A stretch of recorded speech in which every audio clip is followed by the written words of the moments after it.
in terms of reading the administrator's report, there's not a huge amount of the strategy that will change looking forward for Virgin Australia. I mean, you could potentially suggest that's a good thing or a bad thing, but we think it's going to be a good thing for ultimately the market and particularly Qantas and Virgin as well. They've got a major shareholder now who is going to be more profit focused, arguably, than the previous set of shareholders who are about sort of gaining market share. In terms of the outlook from company management at Virgin, they're talking about actually sort of potentially ceding some share, winding back capacity in the domestic market, and I think ultimately that will be a more profit-focused airline sort of going forward for Virgin, which ultimately will be good for sort of the two-player market here in Australia.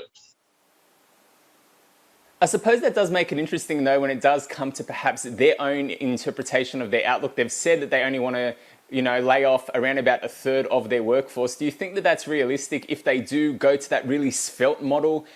Or do you think that there could be perhaps even further job cuts to come over the next couple of months?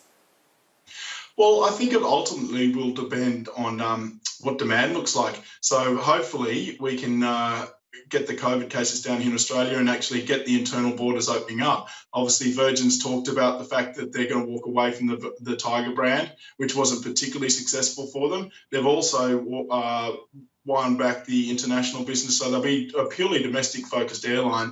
And I think like you've seen in the retail area, I think there'll be a lot of pent-up demand once borders come down and people are allowed to travel again. And so ultimately, yeah, I think they will see some good results. And look, they'll obviously have to cut the cloth to fit the dress to some degree. But I think, yeah, I think they'll be relatively successful early doors.